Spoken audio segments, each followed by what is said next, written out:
Western air power is so much better than Russia's. Most of your viewers or listeners will believe that they see these Russian aircraft performing cobra maneuvers at air shows, and they're incredibly powerful, incredibly agile, and that's absolutely right. But the Top Gun and the way that demonstrates air power with dogfights, knife fight in a phone box, that is not the way air power is run anymore. It's run by shooting somebody out of the sky 100 miles away. It's about stealth. It's about radars. It's about defensive aids. It's about situational awareness. All of those things are things that we've been investing in heavily in programs in the West. What's been evident from Russia's woeful display over Ukraine is they just don't have that capability.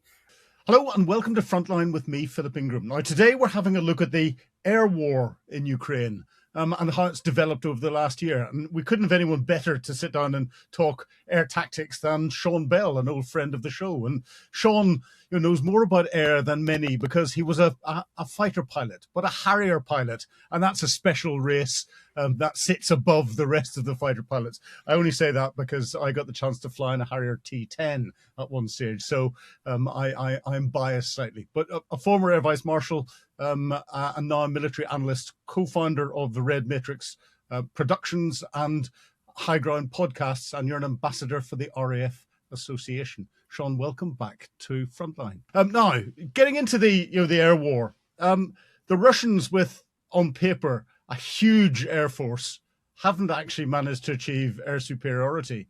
The Ukrainians, with the F-16s have been given another Western capability, and everyone was saying, these are going to be game changers. Don't seem to have done much with it. What's happened? Yeah, it's fascinating, isn't it? This is all about, for me, control of the air, something people take for granted. But what is fascinating is Russia, with the vastly bigger resources, more capable and more numerous, have never managed to control the air. And one of the reasons for that is that they are configured very differently than the West. The military that you and I were part of, we have an independent air force. It was formed as an independent air force back in over 100 years ago now. The United States also has an independent air force. And why is that? Because sometimes the close battle, which you guys on the ground are involved with, is obviously very, very important. But if you could take out the bridge from which the supplies were coming over, then actually strategically that might be the better use of your air assets. Now, Russia doesn't have an independent air force. It's an air arm of its military.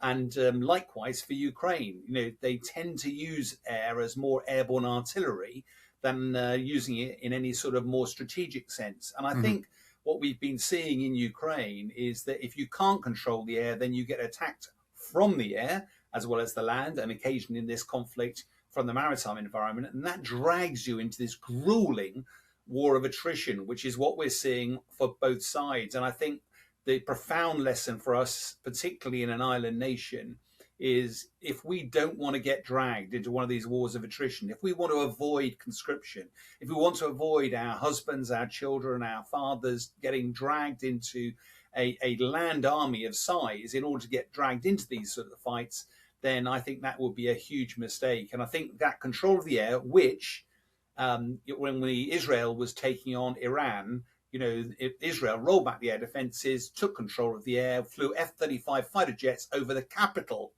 of Iran with impunity. That is what you can do when you have control of the air. And I do think that's one of the lessons that Russia will be licking its wounds, wondering how on earth such a powerful nation could still find itself on the back foot when it comes to air power. Yeah, but you as an airman, the one thing that has changed and come in, and you're looking at the strategic bit, is the use of drones, whether they be the short range, small drones on the battlefield at a tactical level, or these big, large drones that are being used by Ukraine quite successfully against Russian oil targets, or then missiles as well, and with the Russians' use of cruise missiles and the Shahad 136 drones and ballistic missiles. Surely that's where the Air Force battle, the strategic battle, is going on. Are we in danger of looking at this, trying to take lessons from it and learning the wrong lessons?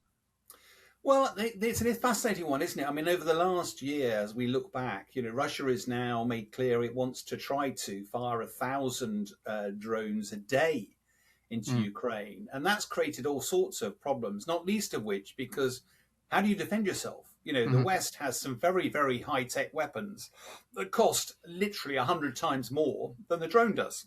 Yeah. So it makes no sense to combat them that way. The best way of taking a drone out is either jamming it or putting a bullet through it. Yeah. And the bullet is significantly cheaper. The challenge, of course, is where are these things? When are they coming? Sometimes they come in quantities that are very difficult to combat. But I do think we've seen, and it's not just about the drones, it's also about this pace of technology. When I was last in Ukraine, I was chatting to a drone operator out there, and he said it's just so quick overnight. These young kids are sending these drones out, they get jammed. So they work out, how do we do that differently? So they use, image, what is it called? Anyway, is they use cameras to recognize some of the terrain mapping, and they therefore don't need to have GPS. Then they've now gone to fiber optic, and there's literally a lattice work of a spider's web. Oh, did you see that? Did you see that picture that's doing the circulation on X? I think it is at the minute, where it's like a spider's web glistening all over a city in the morning, and it's just fiber optic cables everywhere. Well, it's also, you can have up to sort of 15 kilometers of cable all wrapped up that's being carried around in this little drone. You think, weighs several kilograms, but because drone technology has come on so far, therefore it's very difficult to jam these particular drones. Then you start to looking at, okay, how do we take them out? Then you have drones targeting drones. It feels like Terminator, fight of the drone wars. And I do think one of the lessons that I think we've got to be careful not to get drawn too deeply into, I've heard people talk about, we need to have hundreds of thousands of drones tucked away in our arsenal. If you talk to experts, they turn around and say the platform of a drone is going to change every couple of years. They're getting lighter, stronger battery technology. But what's really interesting is all of the stuff that you bolt on, the sensors, the weapons, the lasers, the optical, the radar, that's all getting very much smaller, very much cheaper, and very quickly. And I think that level of innovation is something that we've got a real lesson to learn in the MOD, because the MOD doesn't do innovation quickly. It talks about it, but it talks about doing things in months rather than years. Whereas in Ukraine, it's happening in hours, maybe days. And I think that's a profound difference. But it's not one of the lessons that came out of the Second World War. We out-innovated the Nazi Germany, and you managed to counter any of the innovations that they got. This is something that certainly our Minister of Defence needs to wake up to and get back into enabling innovation and getting stuff from design to the front line as quickly as is physically possible. And it was that innovation across the Air Force that helped save the Battle of Britain and set the conditions for the overall war. Well, I think one great example, if you're going to look at World War II, is the Schneider Trophy. So for many years, it was looking at, it was sea-based airplanes, seeing how quickly you could go round a route. But in effect, over many years, that encouraged innovation into fighter technology. What came from that was the Spitfire. And without the Spitfire, we'd have been in real trouble in the Battle of Britain. So, yes, I agree. And I think the challenge here is, what's the MOD's relationship going to be with industry? In your and my day, MOD went, we've got a list of requirements here. We go out to industry, they compete for them. Then we have a conversation. And that all takes months to do because we're leading that capability. Well, we're not leading in drones. There's a whole load of companies out there, whether it's the blades, the engines, the actual platform itself, or the sensors on it. And therefore, is it time for another Schneider Trophy-esque type relationship with industry that gets academia, that gets small SMEs involved, and actually try and ride the coattails of that? Because the last thing we need to be doing is buying loads of drones, which within a year will be out of date. And therefore, how do you stay ahead of that? And that is a culture, it's a level of innovation of technology that I think we're going to struggle with. And today it's drones, but tomorrow it may be aircraft platforms, it may be weapons, it may be intelligence, it may be radars, it may be defensive aids. It doesn't feel like we in the MOD have the ability to do that at the sort of pace that's required in a bigger war. We do, if there's wars of choice. If we're facing wars of national survival, I'm not sure we do. Now, this applies to air defence as much as it does, air platforms. We're seeing developments in missile technology, and certainly the UK has innovated some very quick air defence capabilities using what were normally anti-air missiles on the wings of an aircraft, now being fired off the back of a truck. But the air defence is coming down to even simpler things like fishing nets over roads. And now, as you mentioned, anti-drone drones. Do you think we are paying enough attention to how air defence is changing? Well, it's a really interesting point, isn't it? Because how is Russia and how is Ukraine defending itself against this drone technology? And as you say, some of the tanks now have got this elaborate series of tents over them to try to protect them. And I think that's a really good example. One of the weapons that when I was flying in the military, we used the cluster bomb, which is now illegal to you, but 147 bomblets. It was an area weapon because it's very difficult to hit a tank when you're flying at 600 miles an hour. So you put an area weapon down and hope that one of these bomblets will hit it. And they're small bomblets, 147 in each of the canisters, and the canister would cover a football pitch. And if one of them hit the tank, it would go through the tank and explode effectively inside. Well, now you can have a drone carrying around that one bomblet and pretty much guarantee to hit the tank. So I do think the level of capability of these drones has increased dramatically. But is it about jamming? Is it about anti-drone technology? Are there other ways that you can? I mean, it was a long time ago now, but when I left the Ministry of Defence, I was privileged to end up in a whole number of different areas where you see emerging capabilities. And we had laser guided bombs and optically guided bombs, but there are also laser guided bullets out there. Yep. And you went, and this must have been an area that you played in, and you go, wow, once you start getting laser guided bullets, and now you can use, synthetic aperture radar to target a drone and use a bullet to take it out. Now, all of a sudden, there's a very different, and it doesn't matter how many of these drones then go up, you can saturate those with a load of bullets very, very quickly. So I do think there's an element here of measures, countermeasures. We did it with electronic warfare in the Cold War. Now we're seeing it actually happen on the battlefields. And I think it's a massive wake-up call, not just for all sorts of other reasons, but for air power senses, is that we have not seen electronic warfare on the scale that we've seen it in this conflict so far.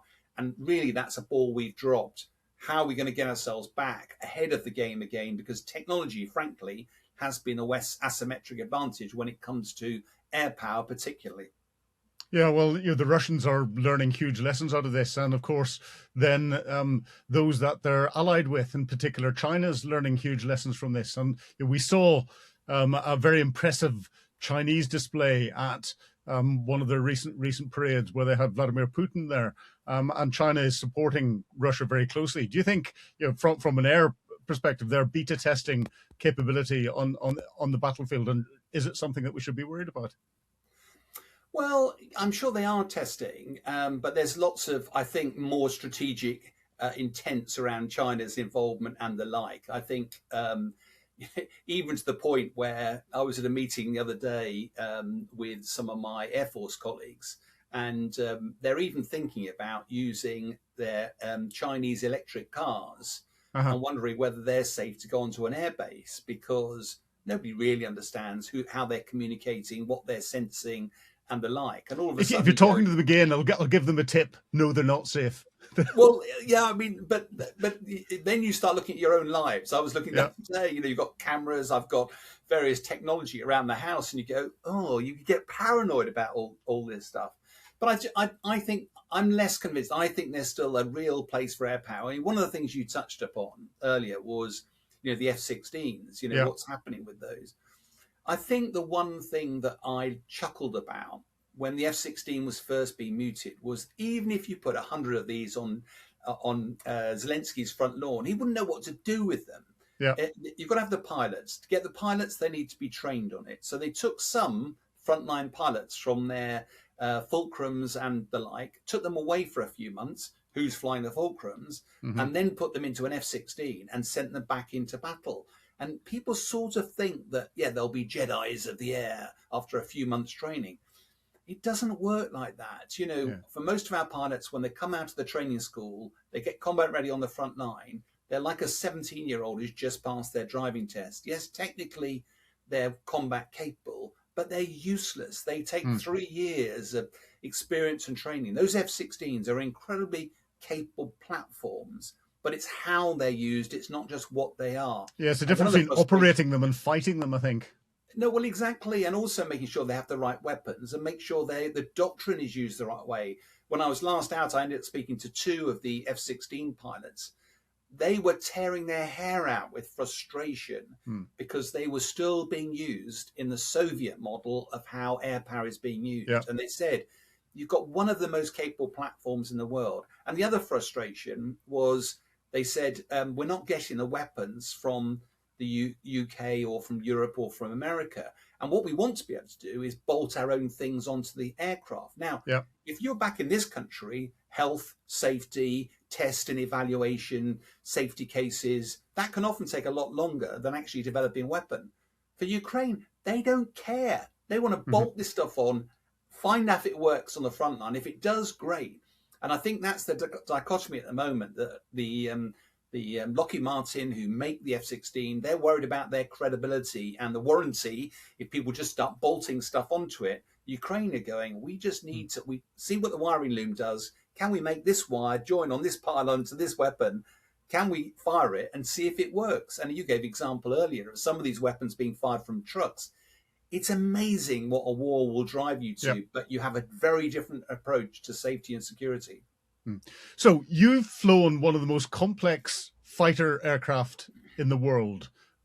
Give us an idea as to, if someone said to you, we're going to convert you to F-16, how long would it take you before you felt equally competent to fight that aircraft? In the same way that you were competent at fighting the Harrier jump jet? Well, the short answer is it'd probably be at least a year and possibly significantly longer. Not least of which because we call them fighter jets, so from outside they all look much the same. Yeah. But an F-16 is all really built around a radar, and modern fighter jets, it's he who sees wins. So it's all about seeing the guy or girl, you've seen your enemy before he sees you, and getting a weapon in the air nice and early. The F-16 has a very Western style radar, not the same sort of style of radar that the Ukrainians would have been used to at all. And it's all about situational awareness, which sounds a fancy term, but it's a bit like when you first drove your car as a learner, you're looking inside the car. You're not really looking outside. You're trying to, when you change gear, I've got to put my foot on the clutch. I've got to change. It's all inside the car. Where's the clutch? Where's the accelerator? What's the middle pedal do? Yeah. And whereas now you can have a very, very civilized conversation when you're driving and be looking around. That is situational awareness. Now, if you're a fighter guy, you've not only got your eyes seeing what's going on, you've also got your ears going on, and you've also got radar and others. So building that picture is incredibly complex. You've also got Link 16, which is a way that my radar can talk to your radar, can talk to, and literally build a picture. And all of that has got to make sense to the pilot sat in the cockpit. And that's all about capacity. So you put somebody like me, first I've got to learn to fly the jet. Then I've got to learn to handle the various different emergencies. In a Harrier, we slow down and land rather than land and then slow down. The F-16 can go supersonic. It handles very differently. It can pull 9G. Yep. I flew in an F-16 once. We could only pull 7G, and we didn't pull more than 5 unless we had to. I flew in an F-16 and said, can we go 9G? And the pilot went, oh, God, okay. And off we went. And it hurts. It really hurts. So there's so many things physically, mentally, to get over before you can adapt to that. And as I said, when you get to the bottom of it, it's how you use it. Ukraine, its air defense systems, my understanding is that they only had a handful of F-16s given to them initially because they didn't know what to do with them. My understanding is 4 of them have been shot down or they've lost them so far. Tragically, I think most of them have gone with their pilots as well.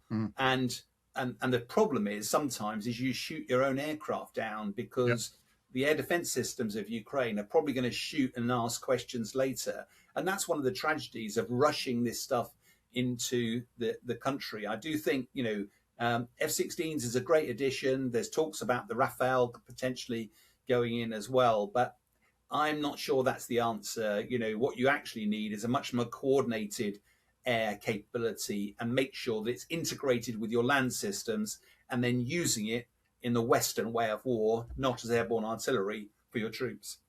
But that ties in another important component that we hardly ever talk about, and it's that airborne command and control and airborne situational awareness, the ISTAR capabilities that are out there. And this last year we saw the Ukrainians successfully shoot down an A-50 Russian AWACS aircraft and then destroy at least one other, if not two others, on the ground during Operation Spider's Web.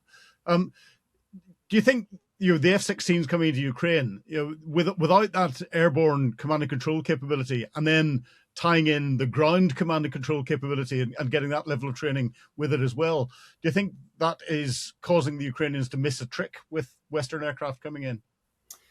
It might be. The one area that, particularly with your sort of security background, you know that there are lots of secrets that wash around this space. Now, Western aircraft may not be in Ukrainian airspace, but they're patrolling up and down the western side of Ukraine's airspace. And there's nothing to stop their radars looking out over Ukraine and watching and listening and potentially providing advice to Ukraine. Look this way. Oh, what's that over there? The Russians know that this is happening and they get very, very frustrated. And I think the best example, it's not in the last year, but a couple of years back, you'll remember when one of the Russian ships called the Moskva was targeted. And was it Neptune missiles, I think? And it was fascinating when you heard some of the inside story of that, because you went, how on earth did these antiquated missiles shoot a Russian ship? Well, it turned out the Russian ship was just literally driving around in a racetrack pattern, completely predictable, a bunch of conscripts on board who weren't thinking, they were just driving this ship around. So, of course, from a radar perspective, you could see this thing going round and round. So you went, right, can you turn off the radar of the Neptune missiles, send them off to an intercept point, because I can now predict how fast the Neptune missile goes, therefore where this ship will be by the time the missile gets there, and then last minute turn on the radar so they can do the fine-tuning and schwack it. Now, that every captain I've ever known of ships would never drive a predictable pattern. But that's exactly what happened. They launched these missiles off. Sure enough, the Russians carried on. Last minute, the radar goes on. Everyone on the ship suddenly wakes up and goes, what's going on? Schwack. And down they go. So I do think this intelligence, airborne early warning, is so incredibly important. And that's one of the reasons why that Spider's Web, I think it was 20 aircraft that were damaged, 10 aircraft that were destroyed. But I think it was much more important than that, because you and I both know Russian serviceability rates aren't great. So the Russia has a lot of assets. I can't remember the actual numbers now, but I think it was about 20 of those early warning aircraft. But at least half of those don't work. They Christmas tree them. They take them, rip them apart for spares. So the ones that were being targeted were an airbase where all of them were serviceable or being used. So you take out half of them, you take out a hell of a lot of the fleet. And back in the UK, chatting to some of my military colleagues, for the next few months, there was a massive reduction in Russian air activity towards the UK. That hurt Putin. And you can't just nip down to Sainsbury's and buy a few more. Buy another Tupolev 22. Yes, no, exactly. It just they don't like exist. That. I loved your Neptune missile story, because it reminds me of the F-117 being shot down in Bosnia, where the Bosnian Serb air defense commander had done exactly that. He was watching the F-117s following the same racetrack every night, but because they thought that their stealth kept them completely hidden. And all he did was he calculated, manually the angle of dangle of his missiles, how long it would take to get to which point, and fired. And at the very last second, turned his radar on so that the missile got a lock on, and he was very lucky in shooting one down. And that upset the Americans ever so slightly. No, but I think what it does highlight, I think, is a really important point, and probably plays to your background more than mine. But in the Russian military, you don't delegate down. There's no commander's intent. It's all, everyone looks up, asks the boss what they're going to be doing. And therefore, you do what your doctrine says you do. Whereas we're all about innovation. Is there a way that you can exploit your enemy? I think particularly as Brits, particularly in the Air Force, we've never had every golf club in the golf bag of capability that the Americans have. So we have to think differently. We have to be cheat sometimes. We have to just think outside the box. And that is how you make a difference in war. And I think that's one of the things we're starting to see with Ukraine now, just starting to spread their wings a little bit. Now, whether or not we can use air power, Western air power, to try and turn the dial in the coming year, I guess we'll get onto that. But this is an area where I think it's not just about equipment. It's not just about the F-16s. It's not just about the weapons. It's how you use this stuff and fold it into Western intelligence. That's been crucial over the last year. So if you were sitting down with those that are making decisions with regard to how we support Ukraine and how we help Ukraine develop its air capability over the next year, what would you be saying to them? I think one of the challenges, if you look at this grand strategically over the last year, Americans' military aid has declined to virtually zero. Yeah. America looks increasingly fragile in terms of its support and seems to be pushing Ukraine more towards a surrender. You've got European countries who have emptied their war chests and now going, war could be coming to us. We need to get more and more of our weapons stockpiles sorted. And Russia feels emboldened on the front line, seems to be pushing harder than ever. That paints a rather bleak picture. And I'm sort of left with a conclusion to that. If you continue to do what you did, you're going to get what you got. And therefore, unless the West, particularly Europe, turns the dial somehow, then we shouldn't be surprised that this will be a very difficult year for Ukraine. And therefore, a couple of things that I think we should be looking at, one of which is that no-fly zone. There's a Sky Shield was an initiative looked at. I appreciate there are loads of risks. I appreciate those people listening, watching, who'll go, that's an escalation. No, it's not an escalation. You know, Putin is the one who escalated this by invading a sovereign country. And if we're just going to sit back and watch, Putin will take Ukraine, then where next? And there's all sorts of conjecture about where that might be. And do you want to run the risk? And therefore, what can we do to turn the dial to force Putin's hand? Because my belief, I'd be really interested in yours, my belief is Putin ain't going to stop until either he's achieved his objectives, economically he can't go on, or militarily he's stopped. And I think a no-fly zone, plus us starting to give Ukraine really capable long-range weapons so they can really start to have a go at Russia's energy infrastructure, that would start to turn the dial. If we don't do that and do it soon, I think it's going to be a very bleak year for Ukraine. Yeah, no, I agree with you completely. I think Putin definitely isn't going to stop. And we need to do something from a Western perspective to give Ukraine more support. And in the early days, I would have said a no-fly zone would have been too dangerous. But that was me anticipating the Russian Air Force, the VKS, getting much more engaged. Now that they haven't, and looking at their tactics and everything else, I think providing a no-fly zone, certainly over the western part of Ukraine, would be a very sensible thing and relatively straightforward thing to do. And it could be done with aircraft not stationed inside Ukraine, because they could be stationed right up on the Polish border, because you know better than I, the transit time right up to the Ukrainian-Russian border can be measured in minutes, not anything longer. And you can just keep cycling your aircraft through. No, exactly. And so let's tackle some of these. I'm sort of with you. When the idea was first mooted, you sort of sucked your breath a bit. But first of all, nobody's suggesting that these air power goes over Russian territory. So it's always going to be over Ukraine, probably, as you say, a bit further west. So if, amazingly, Russia managed to somehow target a Western aircraft and shoot it out of the sky, most likely the pilot will eject, land on Ukraine's soil somewhere, and the only loss is a military jet. Now, whilst I don't want to undermine that, what I do think is that that's a very minimal risk of us getting involved. What's far more likely is Western air power is so much better than Russia's.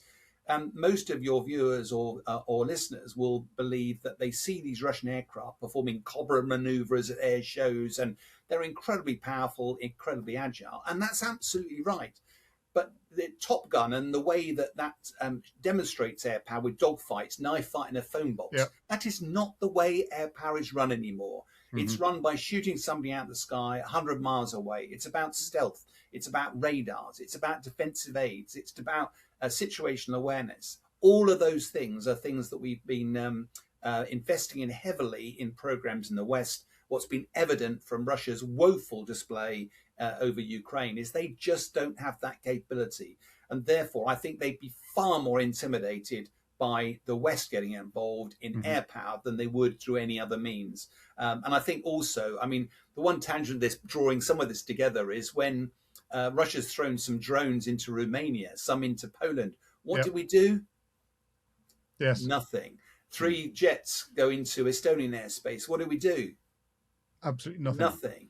And yet one Russian jet goes into Turkish airspace 10 years ago. Turkey shot it out of the sky. It down. Yeah, the difficulty for me would come, and this would take a lot of political discussion, would be given that you want to shoot the threat down at maximum range and the range of our air defense missiles that we've got. It's how do you stop the missile when it comes to the Ukrainian-Russian border if the threat is on the Russian side? You have to be in a position where you're pressing the button almost in anticipation of the Russian jet coming into Ukrainian airspace. And then if it doesn't, the missile will still keep following it. And shooting a Russian aircraft down over Russian airspace would be something that, I think it should be done. I really genuinely think it should be done, but that will cause our politicians an awful lot of angst. Yeah, no, and I sort of disagree, because I don't think we would be looking at targeting Russian aircraft over Russian territory. I think what we're talking about is shooting down Russian assets over NATO. We absolutely have every right to defend ourselves. And the point about the Turkish example was that Russia went up in arms having lost an aircraft, but they have never flown another fighter jet into Turkish airspace. Yeah. It was quite clear. You fly into our airspace, you die. What have we done with Putin? We've allowed him to continue. And actually, it didn't look like an accident. I think it was 21 drones going into Poland one night. Yeah, you can't have an accident with 21 Shahad 136 drones. The MiG-31s over Estonian airspace, or was it Latvian airspace? You can't have an accident with that going in, because people know exactly what they're doing, and he's testing us. And most people certainly, I end up still keeping my orbit with several of my military colleagues, and they get increasingly frustrated. They say, this is about Russia testing us. It's putting us onto the back foot. It's making our politicians nervous about stepping up and doing something more robust in Ukraine, whereas this is hurting Russia. We've talked about before. This is not, and going to war with Russia is not a foregone conclusion. The best way to deter a war is to prepare for it by preparing properly and by being very robust. That is the best way to send Putin the most powerful message out there. And I think we've got to be very wary about continuing to this path that leaves Putin believing that we're too soft and we're not decisive enough. I think that's a very dangerous path to take. Oh, yeah, you and I have both been to conflict, and what people don't realize is that if you've been to conflict and you're in the military, you're probably a bigger pacifist than anyone that's out there. The difference is that we will fight for peace and deal with the bullies in as surgical and clean a way as we possibly can, instead of protesting for it, which never really turns a bully away from what they want to try and achieve anyway.